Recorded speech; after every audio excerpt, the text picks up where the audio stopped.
नमस्कार दोस्तों। तो पिछले वीडियोज़ में हमने nth टर्म का फार्मूला निकाला था और उस पर बेस्ड कुछ क्वेश्चन किए थे। तो आज के इस वीडियो में हम समांतर श्रेणी के कुछ इम्पोर्टेंट पॉइंट को समझेंगे और उस पर चर्चा करेंगे तथा क्वेश्चन सॉल्व करेंगे। ठीक है। तो जैसा कि आप लोग जानते हैं,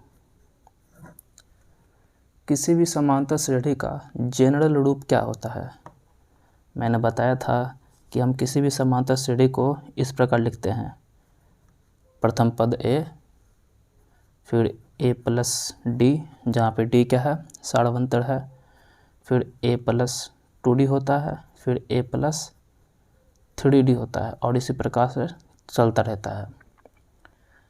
तो हमारे पास क्वेश्चन इस प्रकार से पूछा जाएगा कि किसी समांतर श्रेणी का योग, हमसे कहा जाएगा कि 3 समांतर श्रेणी है, मतलब कि समांतर श्रेणी का 3 पद AP में है।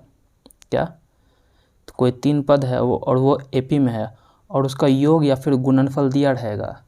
तो फिर हमें क्या करना होगा, हमें उसको सॉल्व करना होगा। तो उस स्थिति में हम 3 पद कहे या फिर 4 पद कहे, वो हम क्या लेंगे, क्या लेना सही होगा। उस स्थिति में कहा जाए तो हम तो ये भी ले सकते हैं, लेकिन ये लेने से कैलकुलेशन काफ़ी मुश्किल हो जाती है। इसीलिए वो लेने के लिए हम एक सिमेट्रिकल रूप लेंगे, समांतर श्रेणी का सिमेट्रिकल रूप। जैसे मान लीजिए हमें कहा जाएगा कि कोई 3 पद लीजिए जो कि समांतर श्रेणी में हो, तो हम उसे इस प्रकार लेंगे। कोई भी नंबर मान लेते हैं, मान लेंगे कि कोई नंबर है 5, एक तो 5 मानेंगे, फिर एक 5 में से कुछ जोड़ने पे या फिर 5 में से कुछ घटाने पे। मान लीजिए हम इसमें 2 जोड़ें और 2 घटाएं, तो क्या आ गया, 5 में से 2 गया तो 3 और बीच में 5 है और 5 में से प्लस 2 कितना हो जाएगा, 7। तो हम ये 3 पद लेंगे, 3, 5, 7 सुविधा के लिए। तो उसी प्रकार जब भी हमें कहा जाए 3 पद या 4 पद या फिर 5 पद, तो हम इस प्रकार के रूप को नहीं लेंगे। ऐसा लेने से कैलकुलेशन हार्ड हो जाता है। तो क्या करेंगे, बता देते हैं क्या ले सकते हैं। तो जब भी 3 पद का आ जाए,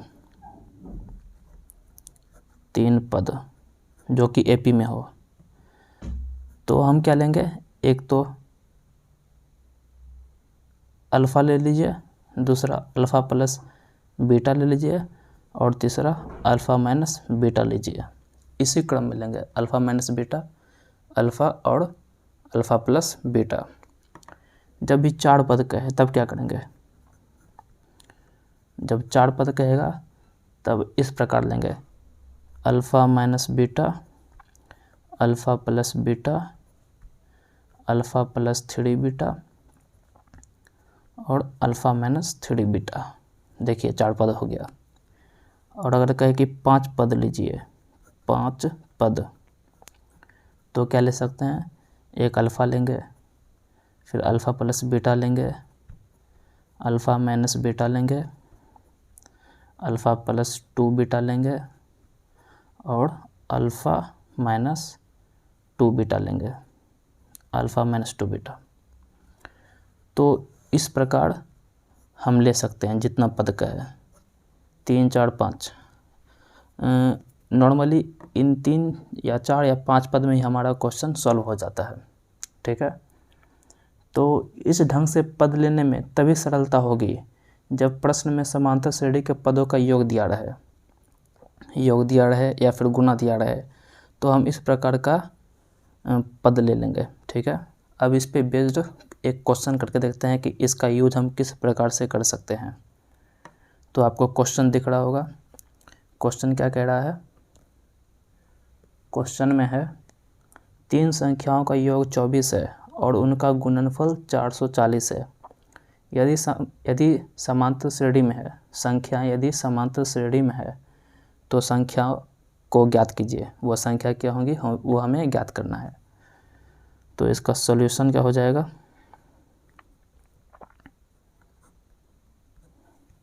क्या बोला है, 3 संख्या लेना है। तो मान लेते हैं कि माना कि हमें 3 संख्या बोला है तो इसका यूज करेंगे alpha minus beta, alpha, alpha plus beta का, ठीक है। तो पहली संख्या मान लेते हैं अल्फ़ा माइनस बीटा,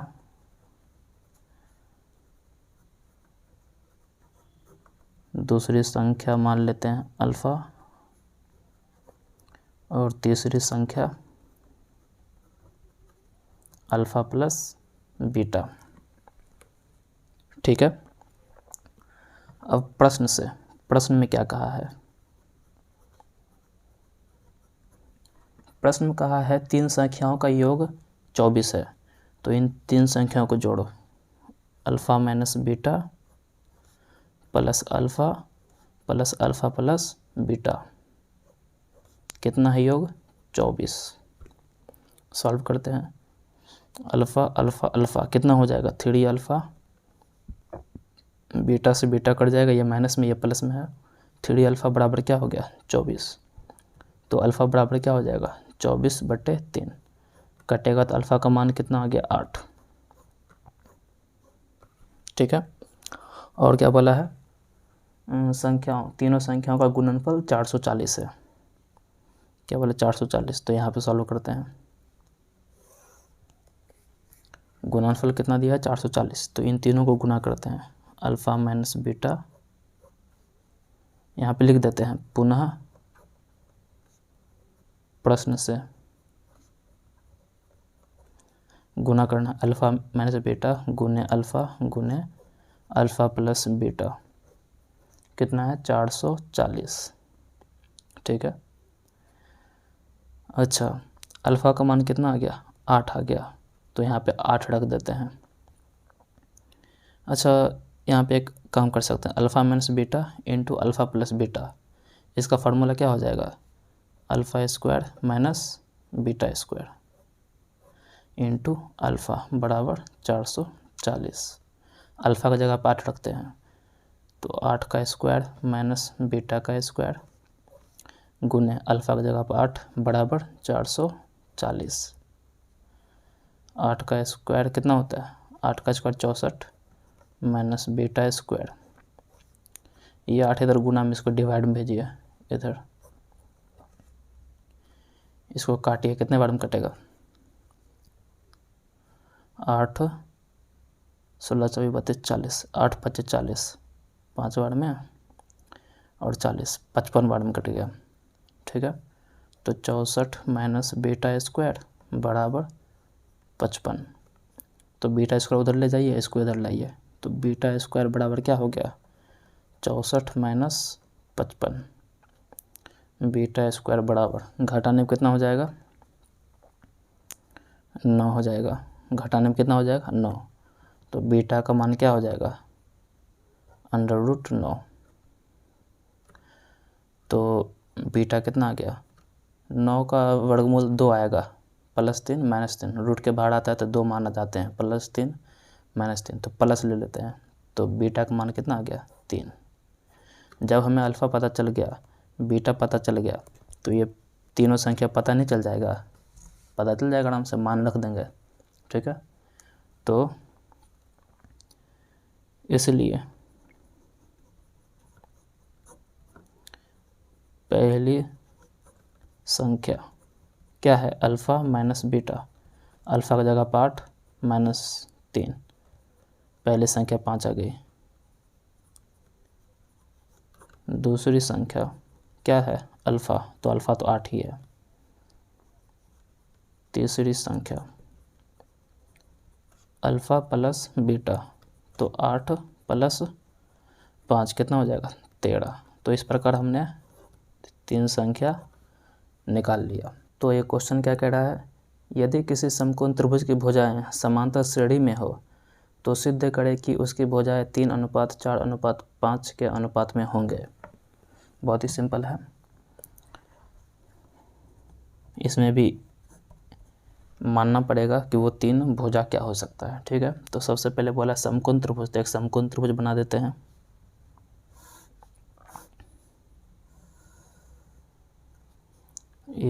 ABC, इसका एक कोण क्या है? समकोण है। तो बोला है क्वेश्चन में कि समकोण त्रिभुज की 3 भुजा क्या है?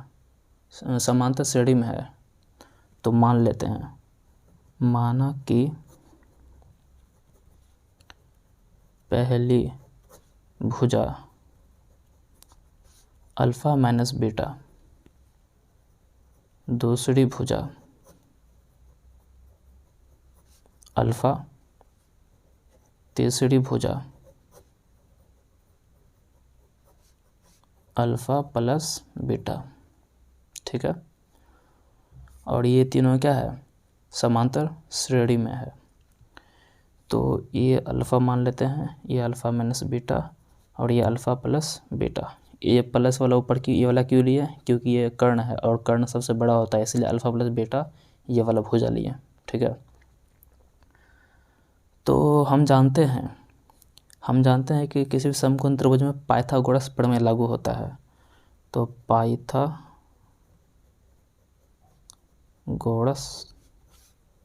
प्रमेय से, ये प्रमेय क्या कहता है, किसी भी समकोण त्रिभुज में कर्ण का वर्ग बराबर होता है लंब का वर्ग प्लस आधार का वर्ग। तो कर्ण यहाँ पे क्या है, अल्फ़ा प्लस बीटा, तो इसका स्क्वायर कर दिए। लंब क्या है, अल्फ़ा माइनस बीटा, तो अल्फ़ा माइनस बीटा का स्क्वायर। आधार क्या है, अल्फ़ा, तो अल्फ़ा स्क्वायर।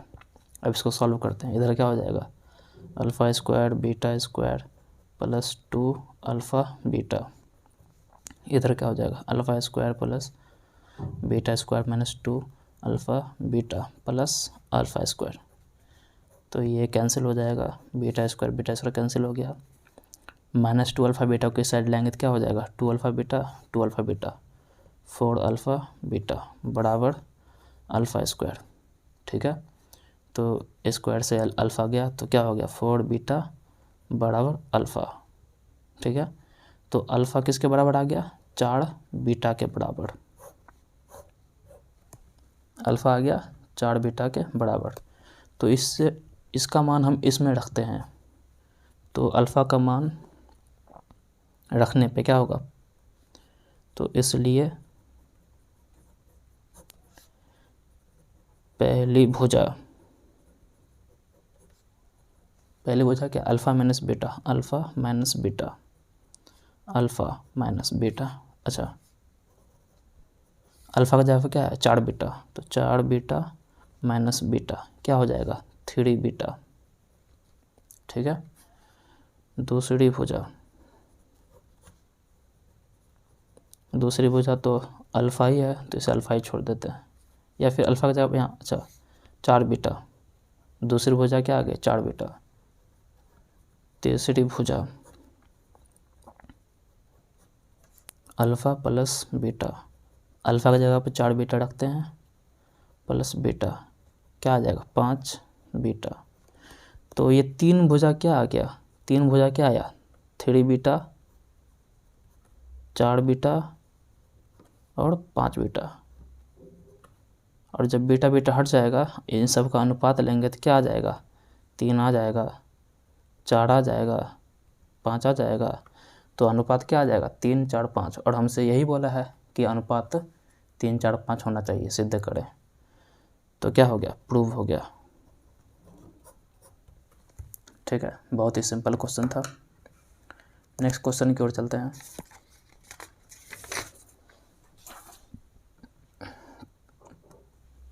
नेक्स्ट क्वेश्चन क्या कह रहा है, ये पिछले वाला कॉन्सेप्ट लगेगा इसमें। कह रहा है कि यदि A, 2B और C समांतर श्रेणी में हो तो सिद्ध कीजिए कि 4 गुने 4B square minus AC equal to A minus C का होल स्क्वायर।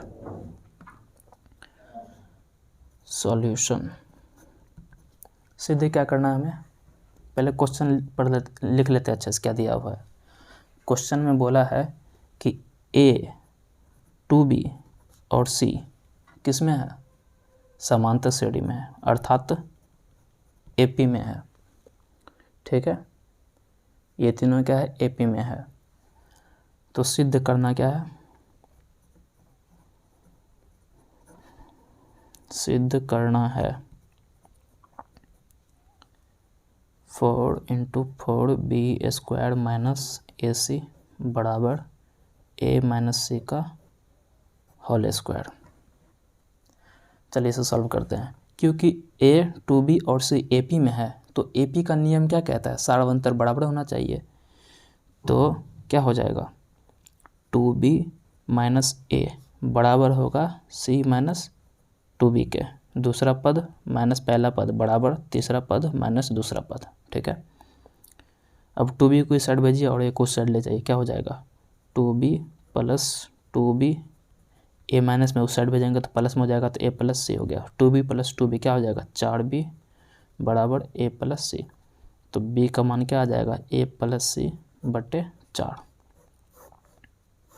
ठीक है, क्योंकि हमें क्या सिद्ध करना है, ये वाला टर्म इस टर्म के बराबर होगा, तो यहाँ पर हम LHL और RHL का यूज करेंगे।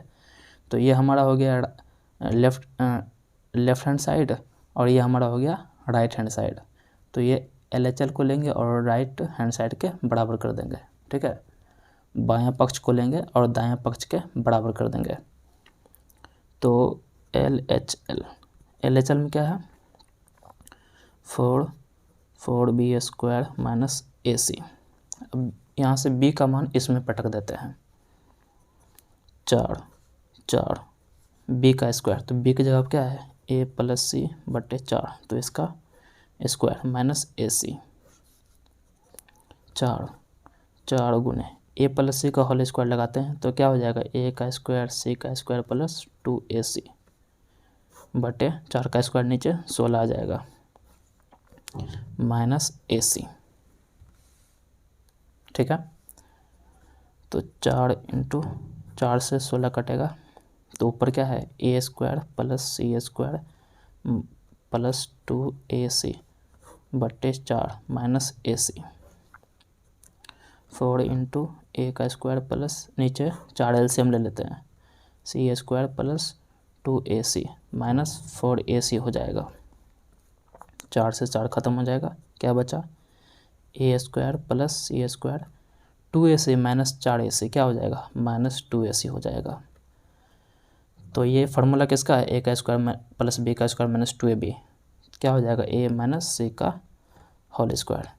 देखिए बराबर आ गया राइट हैंड साइड के, बराबर RHS प्रूफ्ड। ठीक है, अब वो तो हमने पढ़ लिया कि अल्फ़ा मानेंगे, अल्फ़ा प्लस बीटा मानेंगे, अल्फ़ा माइनस बीटा मानेंगे अगर कोई भी 3 AP में दिया है। तो अब हम नेक्स्ट कॉन्सेप्ट की ओर चलते हैं।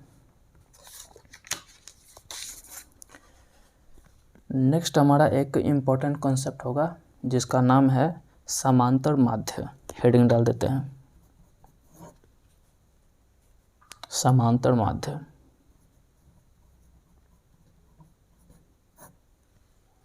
समांतर माध्य या फिर इसे इंग्लिश में कहते हैं अर्थमेटिक मीन।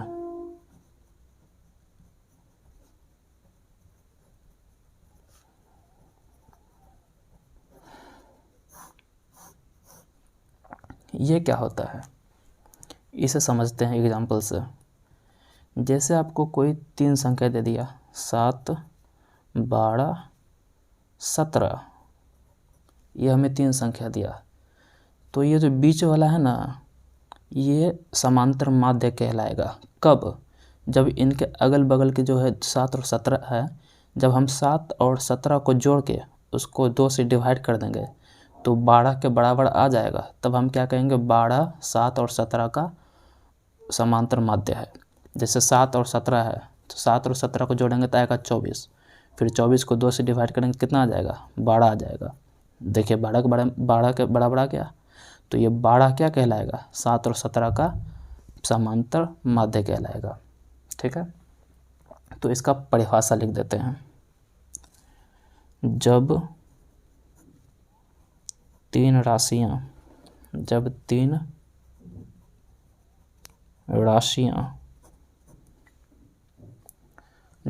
राशियां समांतर श्रेणी में हो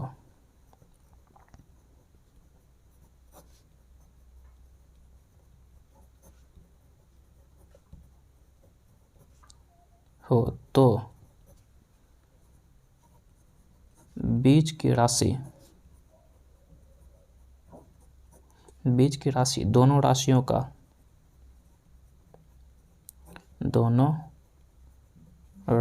का समांतर माध्य कहलाती है।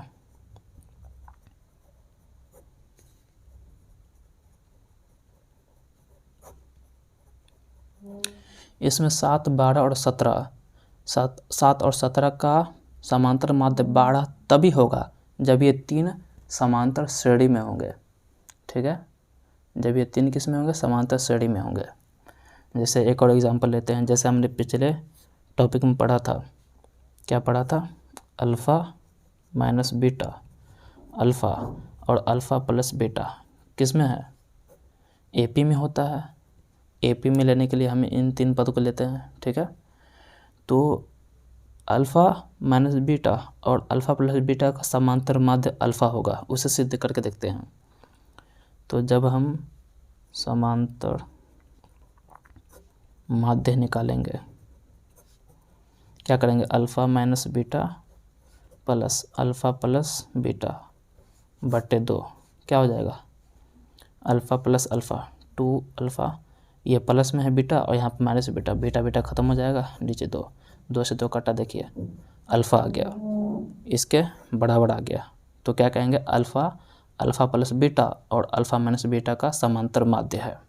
ठीक है, अब हम समांतर माध्य का एक जनरल फार्मूला सिद्ध कर देते हैं। उसका यूज करके आप किसी भी संख्या का जो एपी में हो उसका समांतर माध्य निकाल सकते हैं। ठीक है, तो मान लेते हैं, माना कि दो संख्या है ए और बी। ए और बी का समांतर माध्य ए ले लिया, ए बी, और बीच में ले लेते ए। मान लेते हैं कि ए बी का समांतर माध्य क्या है? ए है, और ए, कैपिटल ए और बी ये तीनों किस में है? एपी में है। तो क्या हो जाएगा? एपी का नियम क्या कहलाता है? एपी का नियम कहता है, 3 पद है ना, तो तीसरा पद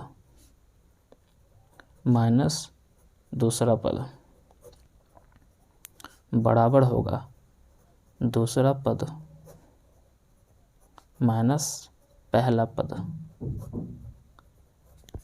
बी माइनस ए बराबर ए माइनस स्मॉल ए को इधर लाइए और कैपिटल ए को उस साइड ले जाते हैं, तो क्या हो जाएगा? ए प्लस बी हो जाएगा और उधर 2a हो जाएगा। तो ए बराबर क्या हो जाएगा? ए प्लस बी बटे 2। तो ये फार्मूला आ गया।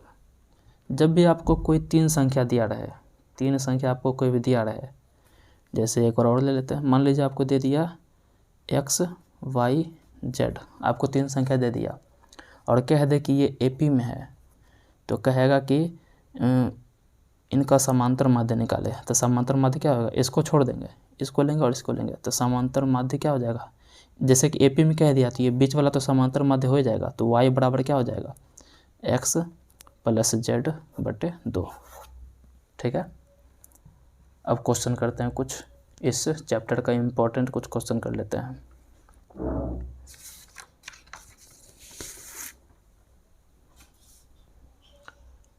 आपको क्वेश्चन दिख रहा होगा, 3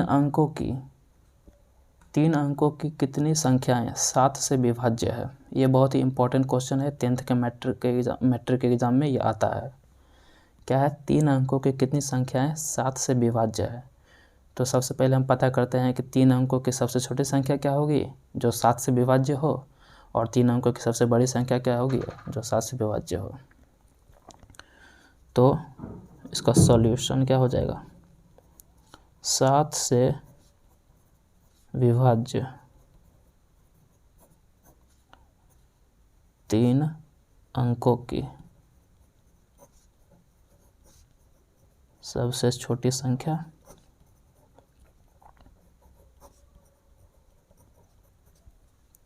तीन अंकों की सबसे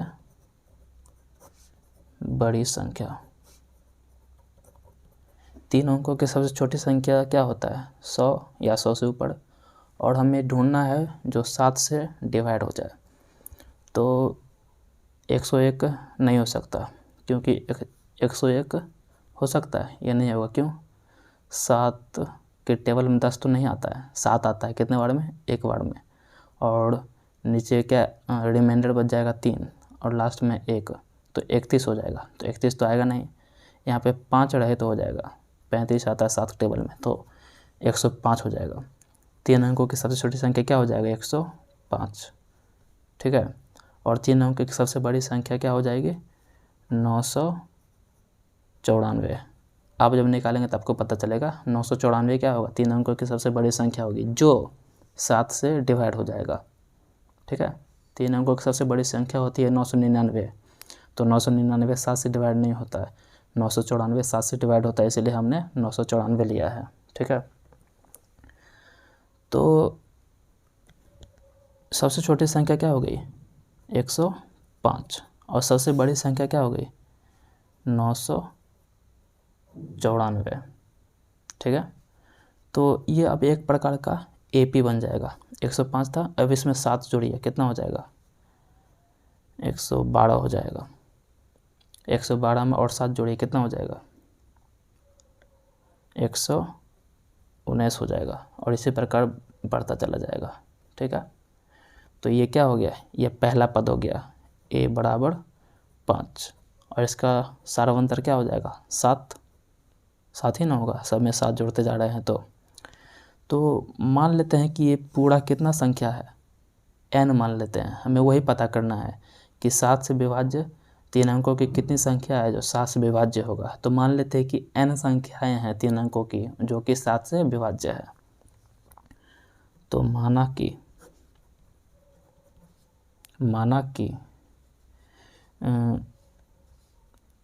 3 अंकों की, माना कि पदों की संख्या हमने मान लिया n, ठीक है। देखिए ये पहला पद हो गया और ये लास्ट पद हो गया। क्या हो गया? ये Tn, मतलब कि लास्ट पद हो गया। तो फार्मूला क्या होता है? फार्मूला होता है Tn equal to A plus n-1 into D. और लास्ट पद कितना दिया है? 994, तो 994 लिख दिए। ए की जगह आप क्या रखें? 105 plus n-1 into D, D की जगह आप क्या रख दें? 7। अब इसे सॉल्व करेंगे हम और n का मान निकालेंगे, जो n का मान आ जाएगा वही आंसर होगा। तो 105 को इस साइड लाते हैं,